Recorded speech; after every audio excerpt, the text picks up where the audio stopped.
천지 지은 주 하나님 나를 도와주시네. 나의 발이 실족 않게 주가 깨어 지키며 택한 백성 항상 지켜 길이 보호하시네. 도우시는 하나님이 내게 그늘 되시니 낮의 해와 밤의 달이 너를 삼지 않겠네. 내게 화를 주지 않고 오늘 보호하시며 나의 주님 지금부터 영영 인도하시니. 아멘.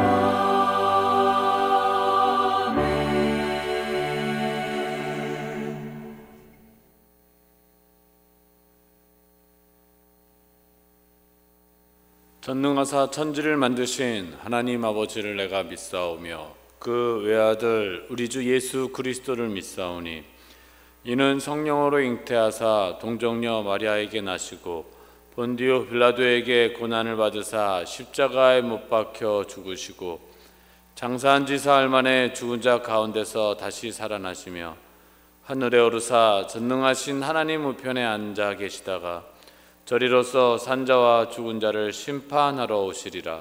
성령을 믿사오며 거룩한 공회와 성도가 서로 교통하는 것과 죄를 사하여 주시는 것과 몸이 다시 사는 것과 영원히 사는 것을 믿사옵나이다. 아멘. 오늘 여러분들과 함께 나눌 말씀은 신명기 26장 1절부터 11절까지 말씀입니다.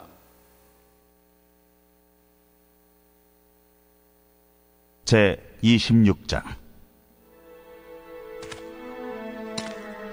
내 하나님 여호와께서 네게 기업으로 주어 차지하게 하실 땅에 네가 들어가서 거기에 거주할 때에 내 하나님 여호와께서 네게 주신 땅에서 그 토지의 모든 소산의 만물을 거둔 후에 그것을 가져다가 광주리에 담고 내 하나님 여호와께서 그의 이름을 두시려고 택하신 곳으로 그것을 가지고 가서 그때에 제사장에게 나아가 그에게 이르기를 내가 오늘 당신의 하나님 여호와께 아뢰나이다. 내가 이 여호와께서 우리에게 주시겠다고 우리 조상들에게 맹세하신 땅에 이르렀나이다 할 것이요.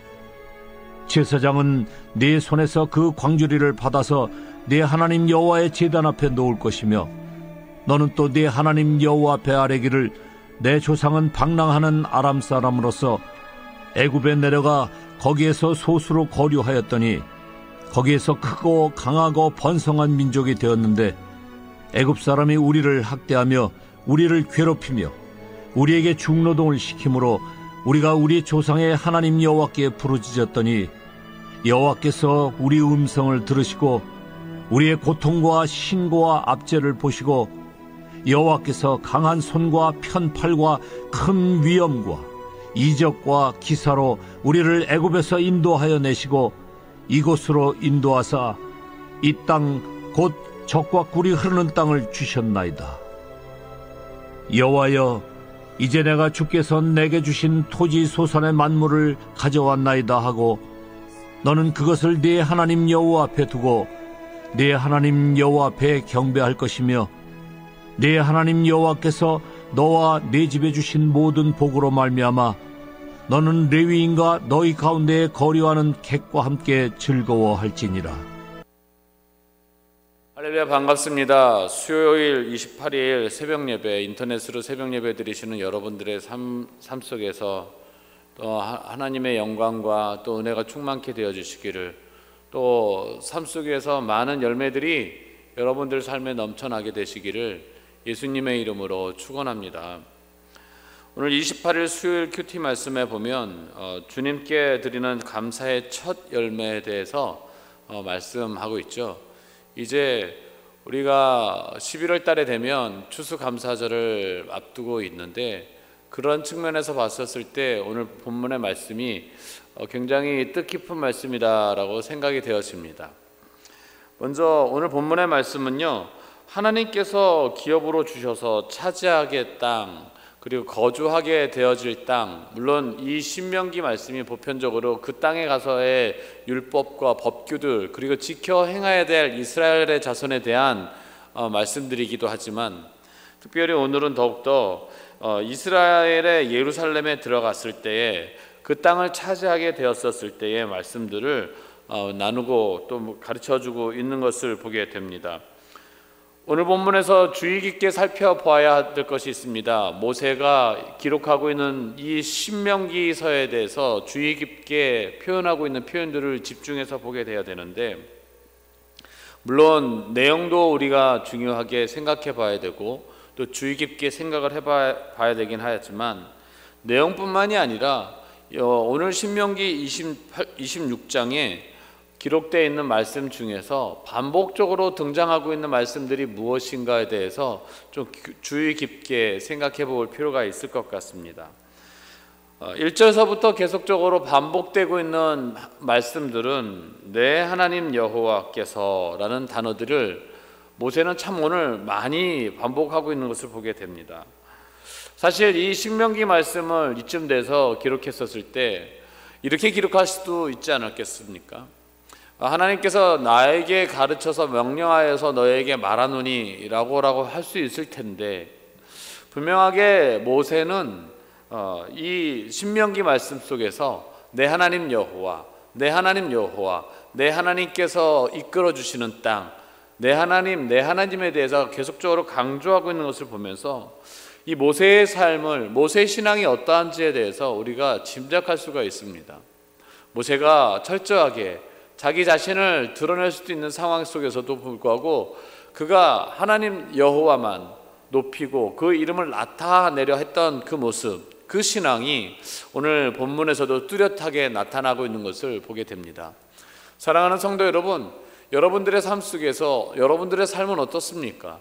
여러분들의 삶 속에서 언제나 내 자신이 높아질 수도 있는 상황 속에서, 또 나를 나타낼 수 있는 상황들 속에 놓여 있을 때든지 여러분들의 삶이 언제나 하나님의 이름만을 높이고 또 하나님만 증거하는 삶을 살고 계십니까?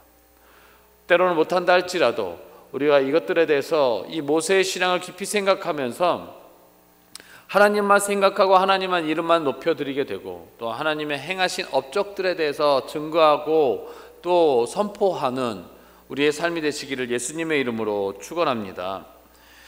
1절과 2절 말씀을 같이 읽어볼까요? 1절과 2절 말씀입니다. 내 하나님 여호와께서 내게 기업으로 주어 차지하게 하실 땅에 내가 들어가서 거기에 거주할 때에 어떻게 하라고 하는지 2절부터 나옵니다. 내 하나님 여호와께서 내게 주신 땅에서 그 토지의 모든 소산의 만물을 거둔 후에 그것을 가져다가 강주리에 담고 내 하나님 여호와께서 그의 이름을 두시려고 택하신 곳으로 그것을 가지고 가서 라고 기록되어 있습니다. 1, 2절만 보아도 내 하나님에 대해서 얼마나 자주 말씀하고 있는지에 대해서 나타나는 것을 보게 되죠. 첫 소산물의 맛것, 그러니까 처음 것, 첫 소산물의 처음 것을 가져오도록 여호와 하나님께서 명령하십니다. 그 땅에 들어갔었을 때 첫 소산물을 여호와께 하나님께 갖고 오라라고 하는 것인데, 그럼 이 가져오는 분량들은 얼마만큼의 분량들을 가지고 가야 되는가? 아직 정확히 기록되어 있지는 않지만은 유대인들끼리의 협의에서 유대인들끼리의 이 이야기들에 나타나 있는 것을 보면 60분의 1 정도, 자기 소산의 또 소득의 60분의 1 정도가 하한선, 제일 적은 한계점이다라고 말을 하고 있습니다. 서로가 그렇게 논의를 한 거죠. 그러니까 내가 소산이 가지고 있는데 60분의 1이 최소의 범위인 것이에요. 그것을 하나님 앞에 드려야 된다라고 이야기를 하고 있습니다. 또 곡식의 경우에는 어떻게 하는가? 그들이 이렇게 줄로 표시를 해서 이만큼은 여호와 것이다라고 표시를 해서 그만큼만 떼서 하나님께 드리는, 이렇게 했다라고 얘기를 하죠. 이것은 랍비들의 가르침을 통하여서 알 수가 있는 것이죠. 또 이제 3절 말씀에 보니까 이렇게 기록되어 있어요. 그때 제사장에게 나아가 그에게 이르기를 내가 오늘 당신의 하나님 여호와께 아뢰나이다. 그러니까 제사장에게 나아가서 제사장에게 사람들이 말을 하는 것이죠. 어떻게 얘기를 하라고 말을 하냐면 오늘 당신의 하나님 여호와께 아뢰나이다 하면서 이런 이야기들을 해라라고 기록되어 있어요. 3절 후반부서부터 볼까요? 내가 여호와께서 우리에게 주시겠다고 우리 조상에게 맹세하신 땅에 이르렀나이다 할 것이요. 4절 계속 읽을까요? 제사장은 내 손에서 그 광주리를 받아서 내 하나님 여호와의 제단 앞에 놓을 것이며. 그러니까 상황은 이렇습니다. 내가 첫 소산물 맛것을 하나님 앞에 가지고 나올 때 이렇게 얘기하면서 제사장 앞으로 가는 것이죠. 어떻게 해요? 내가 여호와께서 우리에게 주시겠다라고 한 땅, 우리 조상에게 맹세하신 땅에 이르렀나이다 라고 얘기하면서 이 소산물들을 제사장에게 주는 겁니다. 그러면 이 제사장이 바구니나 이런 제물들을 가지고 소산물들을 가지고 여호와께 또 하나님 여호와의 제단 앞에 놓을 것이다 라고 말씀하고 있어요. 이게 무슨 의미가 담겨져 있을까요? 드리면서 누가 주셨고 누구 때문에 그 소산물을 주었는지에 대한 확실히 알게 하기 위한 것들이다 라고 말할 수가 있어요. 우리의 모든 것은 누구의 것입니까? 혹여 세상 사람들은 내 것은 내 것, 내 것도 나의 것, 너 것도 내 것, 내 것도 내 것 이렇게 욕심적으로 농담삼아 이야기를 하긴 하지만 우리 기독교인들이 알아야 될 것이 있습니다. 하나님을 믿는 자녀들은 또 예수 그리스도를 나의 구주로 영접하고 있는 자녀들의 삶 속에서 자기의 소산이 자기의 것인가 라는 것입니다. 교만이죠. 내 것이다라고 생각되는 순간 그것은 교만한 마음인 것입니다. 우리의 모든 것은 다 하나님이 주신 하나님의 은혜의 것들이다라고 알아야겠습니다.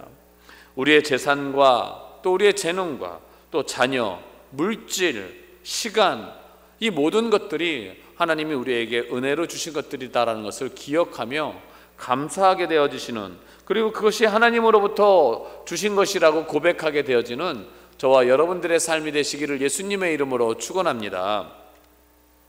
두 번째, 이제 5절부터 8절까지의 말씀은 어떤 내용들이, 5절부터 9절까지의 말씀은 어떤 내용들이 기록되어 있는가? 신조라고 할 수 있겠죠. 그러니까 신조라고 할 수 있는 부분들인데 요즘으로 말한다면 되뇌이면서 계속적으로 말하게 하는 것들, 이런 것들이 이 5절부터 9절까지의 내용들에 담겨져 있습니다. 5절부터 9절까지의 내용들을 한번 읽어볼까요? 너는 내 하나님 여호와의 앞에 아뢰기를 내 조상은 방랑한 아람 사람으로서 애굽에 내려가 거기에서 소수로 거류하였더니 거기에서 크고 강하고 번성한 민족이 되었는데 애굽 사람이 우리를 학대하여 우리를 괴롭히며 우리에게 중노동을 시키므로 우리가 우리 조상의 하나님 여호와께 부르짖었더니 여호와께서 우리 음성을 들으시고 우리의 고통과 신고와 압제를 보시고 여호와께서 강한 손과 편팔과 큰 위엄과 이적과 기사로 우리를 애굽에서 인도하여 내시고 이곳으로 인도하사 이 땅 곧 젖과 꿀이 흐르는 땅을 주셨나이다. 아멘. 그러니까 늘 이렇게 이야기하라라고 신조처럼 가르치고 있는 부분들입니다. 자녀들에게 또 대대로 이런 것들을 가르치고 행하라라고 말하게 하라라고 하고 있어요. 이 자신들의 역사를, 출애굽의 역사를, 그리고 하나님의 관점에서 하나님이 어떻게 기적을 베푸시고 어떻게 이스라엘 민족들을 이끌어내셨으며 여기까지 왔는지 그 은혜들을 서로 이야기하게끔 하라라고 말씀합니다. 무슨 말입니까? 이것을 통해서 무엇을 하기를 원하시는 것일까요? 서로가 이것을 가르치고 이야기를 하면서 하나님이 얼마나 놀라운 일을 행하셨는지에 대한 감사함을 깨닫게 하기 위한 것입니다. 교회 공동체는 그런 곳입니다. 교회는요, 헐뜯고 비방하고 이러는 것이 아니라 또 나 잘났다 분파를 이루고 고린도전서에서 1장에서 이야기하는 것처럼 나는 게바파요, 나는 또 아볼로파요, 나는 바울파요, 나는 그리스도파요 이렇게 나누는 것이 아니라 교회는 같은 마음, 같은 뜻, 같은 말, 즉 하나님을 높이고 하나님의 이름이 증거되며 하나님이 하셨다라고 서로 믿음의 고백들을 하고 또 간증들을 함을 통해서 하나님의 위대함을 깨닫게 되게 하는 것, 이것이 교회 성도들이 해야 될 일이요, 교회 공동체들이 해야 될 공동체적인 삶, 교회적 존재로서 삶의 모습이다 라고 말할 수가 있겠습니다. 그의 행하신 일들을 찬양하고 그의 행하신 일들을 선포하고 알리고 가르치는 것, 이것은 비단 교회뿐만이 아니라 또한 가정 내에서도 우리가 해야 될 일들이라, 자녀들이 알아야 되는 일들이다 라고 말할 수가 있겠습니다. 사랑하는 성도 여러분, 가정에서 무슨 이야기들을 주로 하십니까? 힘든 일, 괴로운 일, 아픈 얘기들, 이런 것들을 주로 많이 하게 됩니다. 하지만 우리가 이제부터라도 하나님이 우리 지금까지 어떻게 이끌으셨고 어떻게 은혜를 베푸셨으며 내가 자손들에게 알려줄 것이 있다면 하나님의 은혜에 대해서 알려주셔야 될 것인데, 내가 얘들아 미안하다, 이렇게 조그만 집에서밖에 살 수 없게 했구나, 미안하다 라고 얘기하는 것보다 사랑하는 딸아, 사랑하는 아들아, 하나님이 이렇게 베푸셔서 이런 은혜를 우리에게 베푸셨다라고 고백하고 가르치는 것이 더 중요하지 않을까요? 이것을 계속적으로 고백함으로 우리 안에 감사의 힘이 넘치게 하고 또 하나님의 은혜를 기억하게 하는 줄 믿습니다. 가족들과 함께 오늘 하루도 또 교회 공동체에서 하나님이 하나님 되심을 선포되며 또 증거하고 서로 나눔으로 서로 믿음의 동역자로서 같이 믿음으로 함께 걸어가고 또 다른 길로 가지 않고 가던 길에서 벗어나지 않도록 우리가 힘쓰며 같이 믿음의 공동체를 지켜나가는 저와 여러분들의 삶이 되시기를 예수님의 이름으로 축원합니다. 기도하겠습니다. 하나님 아버지 감사합니다. 오늘도 우리에게 주시는 하나님의 은혜에 감사합니다. 이스라엘 백성들을 하나님께서 이끄셨으며 또 그 첫 소산들을 주님께 가지고 나올 때에 이것이 하나님의 것이라고 고백하며 가지고 나오라고 명령하셨던 것처럼 우리가 모든 것은 하나님의 것이며 또 하나님의 기적과 이적과 행하신 일들을 찬양하고 높이고 선포하는 우리 거룩한 입술이 될 수 있도록 주여 축복하여 주옵소서. 이것이 가정과 교회와 내가 속한 모든 공동체에서 이루어질 수 있도록 주여 힘을 도와 주시옵소서. 감사드리며 거룩하신 예수님의 이름으로 기도드리옵나이다. 아멘. 하늘에 계신 우리 아버지여, 이름이 거룩히 여김을 받으시오며 나라의 마옵시며 뜻이 하늘에서 이루어진 것 같이 땅에서 또 이루어지이다. 오늘날 우리에게 일용할 양식을 주옵시고 우리가 우리에게 죄 지은 자를 사하여 준 것 같이 우리의 죄를 사하여 주옵시고 우리를 시험에 들지 말게 하옵시며 다만 악에서 구하옵소서. 대개의 나라와 권세와 영광이 아버지께 영원히 있사옵나이다. 아멘. 이 시간 함께 말씀을 기억하시면서 통성으로 기도하며 나가겠고요. 또 나라 민족과 교회와 또 다음 세대와 담임 목사님을 위해서, 가정을 위해서, 환우들을 위해서, 선교사님을 위해서 우리 주여 한 번만 외치고 통성으로 기도하며 나가겠습니다. 주여! 전능하신 아버지 하나님이여 감사합니다. 우리의 심령들 속에서 하나님 믿음의 공동체로서 살아가면서 또 우리의 가진 모든 것들이 하나님 앞에서부터 나온 것임을 은혜를 깨달아 알 수 있도록 하시고 원망과 불평과 아버지 하나님이셔 답답한 마음들만 가지고 있는 것이 아니라 하나님이여 진실로 이 시간 우리 삶 가운데 은혜로 이끄신 하나님의 은혜를 기억하며 또 아버지 사회적으로 아버지 코로나로 또 교회의 아버지 어려움으로 또 가정의 문제들 다음 세대의 문제들이 있지만 하나님 아버지 이 모든 것들이 하나님의 은혜임을 아버지의 예언적 선포할 수 있도록 하시고 또 여태까지 이루신 것에 대한 감사가 넘쳐날 수 있는 우리 모든 성도들 될 수 있도록 주여 축복하여 주시옵소서.